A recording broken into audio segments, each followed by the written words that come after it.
Hello and good evening everyone. तो इससे पिछले वीडियो में हम लोग वीडियो के पार्ट 1 डिस्कस किए थे और हम लोग डीसी जनरेटर के क्वेश्चंस को डिस्कस कर रहे हैं। और ये इस वीडियो का पार्ट 2 है। पार्ट 1 में हम लोग डीसी जनरेटर से 30 क्वेश्चन को डिस्कस किए थे और इसमें उससे आगे क्वेश्चन को डिस्कस करेंगे। उसके साथ मैं आंसर भी बताता हूँ और आप लोगों को इम्पोर्टेंट चीज़ों के बारे में भी उससे जुड़ी चीज़ें बताता हूँ। और जैसा कि हम लोग जान रहे हैं कि जो सेशन 18 और 20 2018-20 वाले सेशन है, उन सभी छात्रों का एग्ज़ाम अभी चल रहा है। कुछ स्टूडेंट्स का एग्ज़ाम 9 एंड 10 फरवरी को भी होना है। तो उसके लिए हम लोग थ्योरी का क्वेश्चन को डिस्कस कर रहे हैं। इससे आप लोग को एग्ज़ाम्स में हेल्प मिलेगी और एग्ज़ाम्स में इसी पीडीएफ से मैक्सिमम क्वेश्चंस पूछे जा रहे हैं। तो उसको देखते हुए हम ये पीडीएफ को तैयार कर रहे हैं, वीडियो तैयार कर रहे हैं, ताकि आप लोगों को एग्ज़ाम में ज़्यादा से ज़्यादा क्वेश्चन कर पाएँ और अच्छे मार्क्स ला पाएँ। तो चलिए हम शुरू करते हैं। पिछले वीडियो में हम लोग 30 क्वेश्चन को डिस्कस किए थे। अगर अभी तक आपने उस वीडियो को नहीं देखे हैं तो इसी चैनल पे वो वीडियो पड़ा है, आप देख सकते हैं। तो चलिए हम शुरू करते हैं। उससे आगे क्वेश्चन 30 क्वेश्चन के बाद हम लोग शुरू करेंगे। ये सब क्वेश्चन हम लोग डिस्कस कर चुके हैं और क्वेश्चन हम आज के वीडियो में क्वेश्चन नंबर 30 से हम लोग क्वेश्चन को स्टार्ट करेंगे। तो ये हमारा क्वेश्चन नंबर 30 तक हो गया था। ये क्वेश्चन को हम लोग डिस्कस किए थे, क्वेश्चन नंबर 30, कि क्यों डीसी जनरेटर अपने अवशिष्ट चुंबकत्व खो देता है, मतलब जो रिड्यूसिबल मैग्नेट होता है उसको क्यों खो देता है। तो और इसका सही उत्तर आपका डी हुआ था, जैसा कि मैंने आपको पिछली वीडियो में बताया था। चलिए नेक्स्ट क्वेश्चन देखते हैं। Question number 31। क्वेश्चन नंबर 31 में है कि एक जनरेटर में योक और ध्रुव के माध्यम चुंबकीय सर्किट कैसे पूरा होता है। जो योक होता है और ध्रुव होता है, ध्रुव, इन दोनों के बीच में मैग्नेटिक फील्ड होता है, वो कैसे पूरा होता है। तो जैसे कि मैंने कल बनाया था आप लोगों को स्ट्रक्चर, जैसे कि मान लेते हैं ये अपना डीसी जनरेटर या आपका डीसी मोटर है और ये पोल होता है। जैसा कि आप लोग जानते हैं 2 पोल की मोटर है तो 2 पोल होगा और 4 पोल की मोटर हो तो 4 पोल होगा, ठीक है। और ये बाहरी भाग जो होता है इसको हम लोग योक बोलते हैं, जैसा कि आपको पता है, ठीक है। तो यहाँ पर पूछ रहा कि जो आपका ये पोल है, योक है, ये बाहरी भाग को योक बोलते हैं और इसको पोल बोलते हैं। तो इन दोनों के बीच में जो मैग्नेटिक सर्किट कंप्लीट होता है वो किस माध्यम से होता है उसके बारे में बताना है। तो यहाँ पर जो सही उत्तर जो हो जाएगा वो आपका बी होता है, जो आर्मेचर कोर होता है उसी के माध्यम से मैग्नेटिक फील्ड पूरा होता है, तो मैग्नेटिक सर्किट पूरा होता है। तो यहाँ पर सही उत्तर जो होगा 31 का, बी आपका सही उत्तर हो जाएगा। चलिए हम नेक्स्ट क्वेश्चन देखते हैं, क्वेश्चन नंबर 32। तो क्वेश्चन नंबर 32 में है डीसी शंट जनरेटर में लोड बढ़ाने पर टर्मिनल वोल्टेज क्यों कम हो जाता है। तो आपको बताना है कि डीसी शंट जनरेटर होता है, उसमें जब हम लोड बढ़ाते हैं तो हमारा टर्मिनल वोल्टेज कम क्यों हो जाता है। तो पहले देख लीजिए डीसी शंट जनरेटर या शंट मोटर कैसा होता है। तो ये हमारा आर्मेचर हो गया और इसके शंट फील्ड में वाइंडिंग होता है, तो उसे हम शंट जनरेटर या शंट मोटर बोलते हैं, ठीक है। तो इस तरीके का कंस्ट्रक्शन होता है, आपको ध्यान रखना है कि डीसी शंट जनरेटर का या डीसी शंट मोटर का कंस्ट्रक्शन कैसा होता है। तो यहाँ पर पूछ रहा है कि डीसी शंट जनरेटर में लोड बढ़ाने पर टर्मिनल वोल्टेज क्यों कम हो जाता है। तो ऑप्शन देख लेते हैं, आइए हम लोग ऑप्शन देखते हैं। ऑप्शन हमारा ऊपर में होगा 32 का, इधर 4 ऑप्शन दिए हुए हैं। इसी तरीके के आपके एग्जाम्स में भी क्वेश्चंस आएंगे और 4 ऑप्शन रहेंगे, जो आपका सही होगा वो आपको उत्तर देना होगा, ठीक है। तो यहाँ पर देखिए 4 ऑप्शन है और यहाँ पर सही उत्तर हो जाएगा ऑप्शन ए।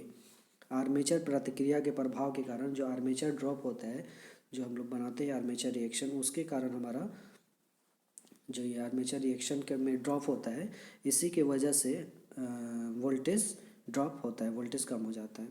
चलिए नेक्स्ट क्वेश्चन देखते हैं, क्वेश्चन नंबर 33। क्वेश्चन नंबर 33 है लंबी दूरी की वितरण लाइनों के लिए किस प्रकार के डीसी जनरेटर का उपयोग किया जाता है। मतलब कि लॉन्ग ट्रांसमिशन लाइन के लॉन्ग डिस्ट्रीब्यूशन, सॉरी ट्रांसमिशन नहीं, डिस्ट्रीब्यूशन, लॉन्ग डिस्ट्रीब्यूशन के लाइन के लिए कौन सा डीसी जनरेटर का प्रयोग किया जाता है। तो यहाँ 4 ऑप्शन है, शंट, सीरीज और डिफरेंशियल कंपाउंड और क्यूमुलेटिव कंपाउंड। तो यहाँ पर 4 ऑप्शन है और आपको सही उत्तर बताने हैं कि आपको कौन सा सही हो जाएगा। तो यहाँ पर सही उत्तर जो हो जाएगा वो ऑप्शन डी आपका सही उत्तर हो जाएगा। चलिए नेक्स्ट क्वेश्चन देखते हैं, क्वेश्चन नंबर 34। क्वेश्चन नंबर 34 में है डीसी जनरेटर में इंसुलेशन प्रतिरोध को बेहतर बनाने के लिए किस विधि का प्रयोग किया जाता है। तो जो which method is use to improve the insulation resistance in DC generator. कौन सा मेथड को यूज़ करते हैं इसके बारे में आपको बताना है। तो यहाँ पर जो आपका सही उत्तर हो जाएगा वो डी होगा। जो आपका सही उत्तर होगा वो डी होगा। रख रखाव के दौरान मशीन में गर्म हवा देना।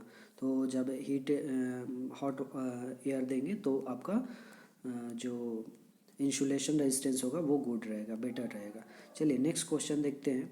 क्वेश्चन नंबर 35 जो है, which type of DC generator work in absence of reducible magnet. कौन सा डीसी जनरेटर काम करता है जब अवशिष्ट चुंबकत्व न रहे तो भी काम करेगा। तो यहाँ पर 4 ऑप्शन है, शंट, सीरीज, कंपाउंड और एक नीचे में आंसर ऑप्शन है सेपरेटली एक्साइटेड जनरेटर, अलग से उत्तेजित जनरेटर। तो आपको इसका उत्तर बताना है। और जैसे कि हम लोग जानते हैं कि ये जो तीनों जनरेटर होता है, ये ऊपर में जो दिया हुआ है, ये तीनों जो जनरेटर है ये सेल्फ एक्साइटेड है, इसमें अलग से किसी प्रकार के सप्लाई नहीं दिया जाता है। तो ये रेड्यूसिबल मैग्नेट अगर नहीं रहेगा तो ये काम आपका नहीं करेगा। और जो सेपरेटली एक्साइटेड होता है, जो इसमें अलग से सप्लाई देते हैं, वो आपका काम करेगा। तो सही उत्तर यहाँ पर आपका ऑप्शन डी आपका सही उत्तर हो जाएगा। ऑप्शन डी आपका सही उत्तर हो जाएगा। नेक्स्ट क्वेश्चन देखते हैं, क्वेश्चन नंबर 36। और मैं आपको बता दूं कि आप इस वीडियो को ऐसे बैठ के ना देखें, वीडियो को देखते समय एक पेन और पेपर अपने साथ रखें और क्वेश्चन को अटेम्प्ट करते जाए। जैसे मैं क्वेश्चन पढ़ा, आर्क वेल्डिंग के लिए किस प्रकार के डीसी जनरेटर का उपयोग किया जाता है, तो आप मेरे आंसर बताने से पहले अपने पेपर पे लिखिए। 4 ऑप्शन पढ़ के आप पेपर पे लिखिए कि आपका कौन सा आंसर सही है। और फिर मुझे बताने के बाद आपको अगर सही कितने अटेम्प्ट कर रहे हैं, इससे आपको पता चलेगा कि आपका कितना सही हुआ। लास्ट में वीडियो के बाद आप कमेंट में भी बता सकते हैं कि आपने कितने सही किया है। ठीक है, तो इस तरीके से आपका प्रैक्टिस होगा। तो चलिए आप इसका आंसर लिख लीजिए पेज पे, हम फिर आंसर को डिस्कस करेंगे। आर्क वेल्डिंग के लिए किस प्रकार के डीसी जनरेटर का उपयोग किया जाता है। तो हम लोग जानते हैं कि वेल्डिंग करने के लिए हाई करंट की ज़रूरत होती है और करंट ज़्यादा होना चाहिए। और यहाँ पर 4 ऑप्शन है, shunt generator, series generator, differential compound और क्यूमुलेटिव कंपाउंड। तो यहाँ पर जो सही उत्तर होगा वो ऑप्शन सी हो जाएगा आपका, डिफरेंशियल कंपाउंड जनरेटर। सी आपका सही उत्तर हो जाएगा। ठीक है, तो आपको इसको टिक कर लीजिए, सी आपका सही उत्तर हो जाएगा। Next question, question number 37। थोड़ा सा क्वेश्चन नंबर 37 में है, डीसी जनरेटर में तरंग वाइंडिंग की विशेषता क्या है। वेव वाइंडिंग के बारे में बात हो रही कि वेव वाइंडिंग की क्या स्पेसिफिकेशन है, उसके बारे में आपको बताना है कि जो डीसी जनरेटर होता है उसमें जो वेव वाइंडिंग होती है वो क्यों किया जाता है। वेव वाइंडिंग के बारे में आपको बताना है। तो आप यहाँ पर 4 ऑप्शन है, low current, low voltage, high current, high voltage, low current, high voltage and high current, high voltage. तो किस चीज़ की रिक्वायरमेंट हो तो हमें वेव वाइंडिंग की करने की ज़रूरत। देखिए, मोटर या जनरेटर में 2 तरह की वाइंडिंग होती है, एक लैप वाइंडिंग होती है और एक वेव वाइंडिंग होती है।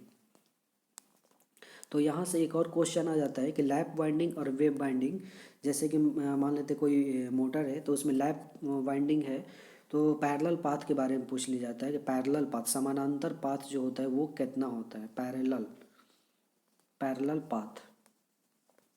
ठीक है, तो लैप में कितना होता है और वेब में कितना होता है। तो आपको इसको ध्यान रखना है कि लैप जो वाइंडिंग होती है उसमें पैरेलल पाथ कितना होता है, जितना पोल की संख्या होती है उतना ही पैरेलल पाथ होता है। ठीक है, जितना पोल की संख्या होती है उतना ही पैरेलल पाथ है। जैसे मान लेते हैं 2 पोल की मोटर है तो आप उसमें पैरेलल पाथ, समानांतर पाथ जो होगा वो भी 2 ही होगा। और वेव वाइंडिंग में क्या होता है, सॉरी यहाँ पर थोड़ा सा मिस्टेक कर दिए, जो आपका पैरेलल पाथ इसमें होता है लैप वाइंडिंग में वो समान होता है। मतलब कि अगर 2 पोल है तो 2 पैरेलल पाथ होगा। और वेब में क्या होता है, 2 फिक्स्ड है। अगर मान लेते हैं, एक बार फिर से अच्छे से इसको समझने की कोशिश करते हैं हम लोग। अगर आपका 2 तरह के, पहले मान लेते हैं ये अपना लैप वाइंडिंग है, एक लैप वाइंडिंग है और एक वेव वाइंडिंग है।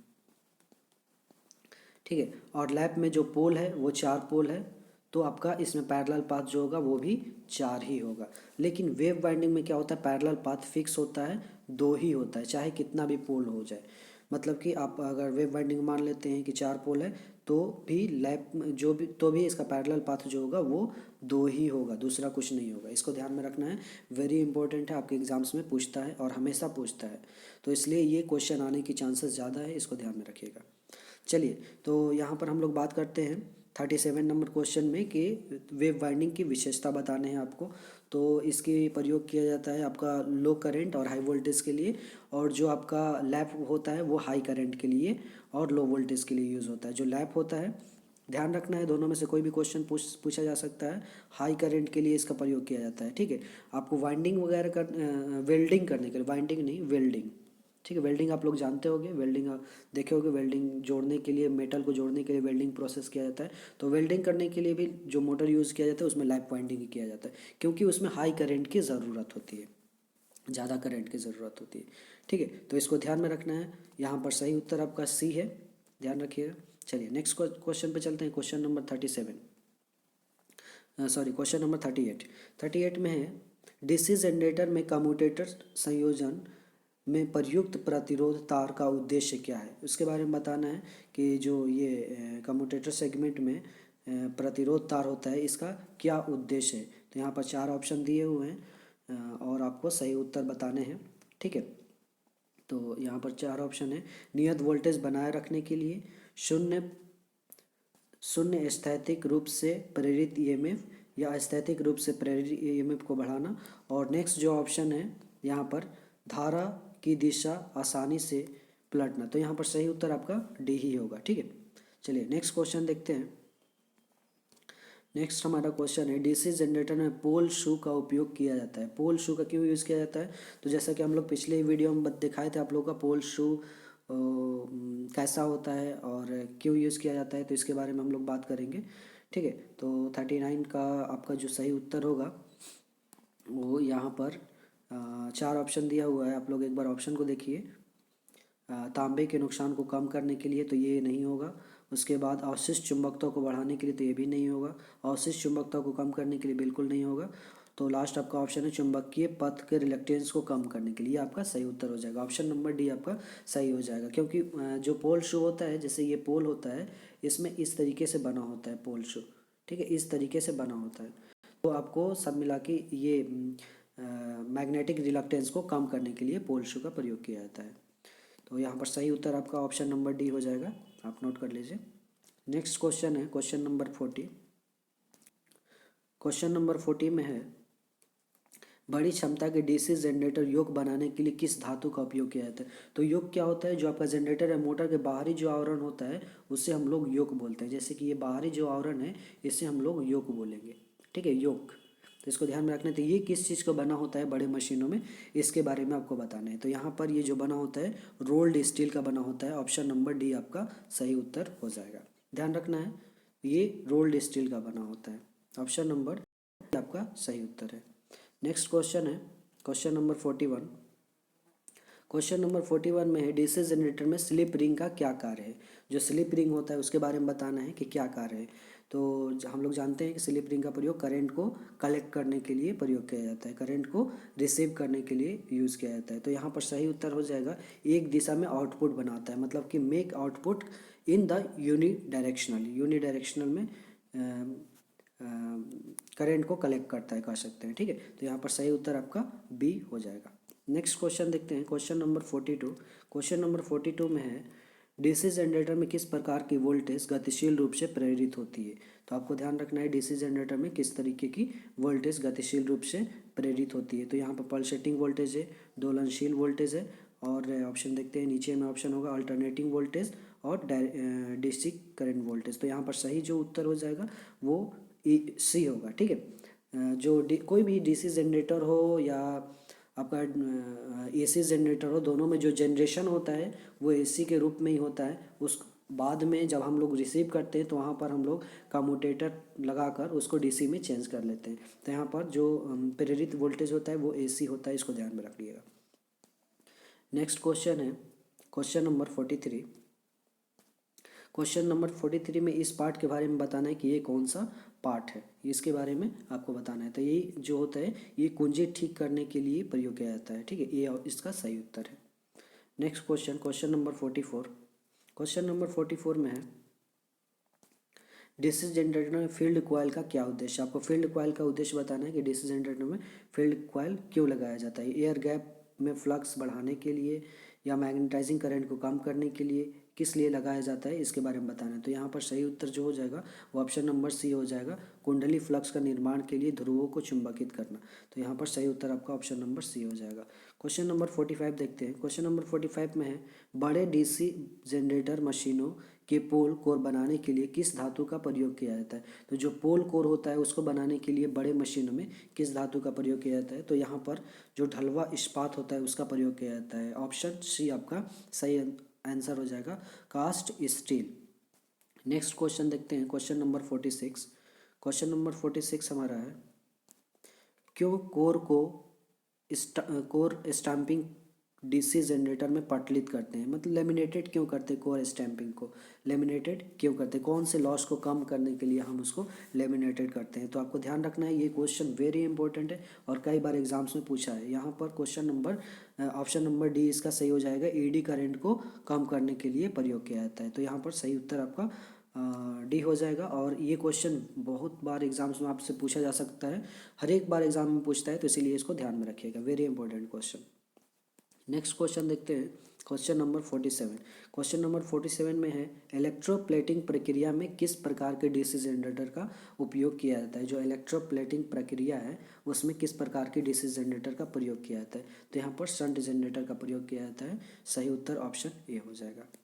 नेक्स्ट क्वेश्चन देखते हैं, क्वेश्चन नंबर 48। क्वेश्चन नंबर 48 में, डीसी जनरेटर में कंपनसेटिंग वाइंडिंग क्यों लगाया जाता है। ठीक है, तो कंपनसेटिंग वाइंडिंग क्यों लगाया जाता है इसके बारे में बताना है, क्यों किया जाता है। तो इसका सही उत्तर हो जाएगा option number C, neutralise the demagnetising effect. Demagnetising effect को कम करने के लिए कंपनसेटिंग वाइंडिंग का प्रयोग करते हैं हम लोग। तो यहाँ पर सही उत्तर हो जाएगा 48 का सही उत्तर हो जाएगा ऑप्शन नंबर सी। अच्छा, इन सब का हम को लास्ट में, वीडियो के लास्ट में एक बार दिखा देंगे, उसका स्क्रीनशॉट लेकर आप लोग लास्ट में इसको मर्ज करके चेक कर लीजिएगा कि आपका सही उत्तर कौन कौन सा है। चलिए नेक्स्ट देखते हैं, क्वेश्चन नंबर 49। क्वेश्चन नंबर 49 में है, यदि शंट फील्ड प्रतिरोध क्रांतिक प्रतिरोध मान से ऊपर हो जाए तो क्या प्रभाव पड़ेगा। तो जो शंट फील्ड प्रतिरोध है क्रांतिक प्रतिरोध से ज़्यादा हो जाए तो क्या होगा इसके बारे में बताना है। तो चार ऑप्शन है, आउटपुट वोल्टेज पल्सेटिंग है, या चार ऑप्शन है, आउटपुट वोल्टेज सामान्य से ऊपर है, जनरेटर वोल्टेज बनाने में विफल है। तो यहाँ पर जो सही उत्तर जो हो जाएगा वो आपका सही उत्तर सी हो जाएगा, विफल हो जाएगा। ठीक है, ऑप्शन नंबर सी।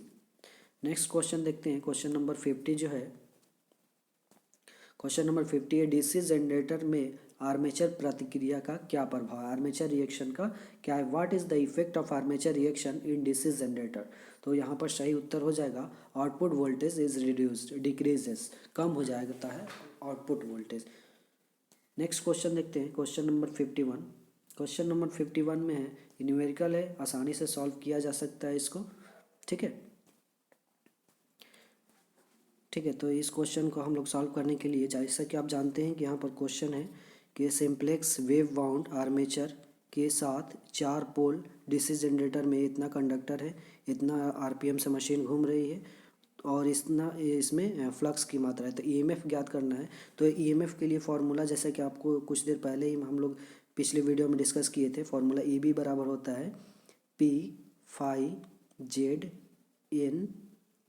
एन बटे में 60 ए क्या है, जहाँ पर पी आपका नंबर ऑफ पोल है, फाई आपका फ्लक्स है, जेड जो होता है नंबर ऑफ कंडक्टर, और एन आपके मोटर की स्पीड है, और ये ए यहाँ पर पैरेलल पाथ है। तो इसको सॉल्व करने के लिए आप यहाँ पर डायरेक्टली इस फॉर्मूले में आप वैल्यू को पुट कीजिए तो आपको आंसर मिल जाएगा।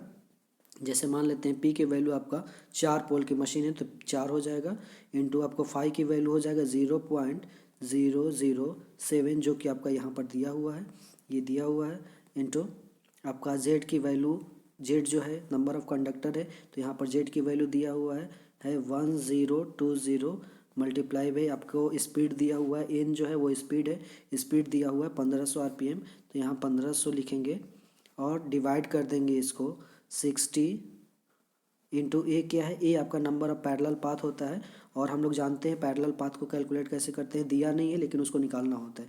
तो वेव वाउंड के लिए पैरेलल पाथ जो होता है वो 2 होता है, ध्यान रखना है इस चीज़ को।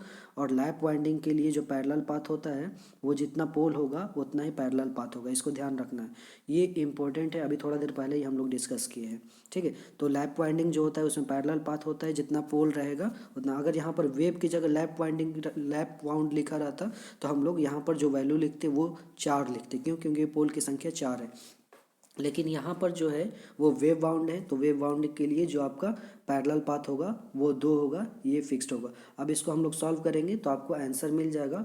तो यहाँ पर सही जो उत्तर होगा वो सी होगा, आप लोग इसको सॉल्व कर लीजिएगा, ठीक है। आपको तरीका मैंने बता दिया कैसे करना है, बाकी कैलकुलेशन आप लोग कर सकते हैं। ये कैलकुलेशन स्मॉल कैलकुलेशन होता है तो इसलिए आप आराम से कर सकते हैं, इसमें किसी तरह की कैलकुलेटर की ज़रूरत नहीं है, और नहीं आप लोगों को एग्जाम में कैलकुलेटर अलाउड होता है। तो इसको ध्यान में रखना है और इसको आप सॉल्व कर सकते हो आसानी से।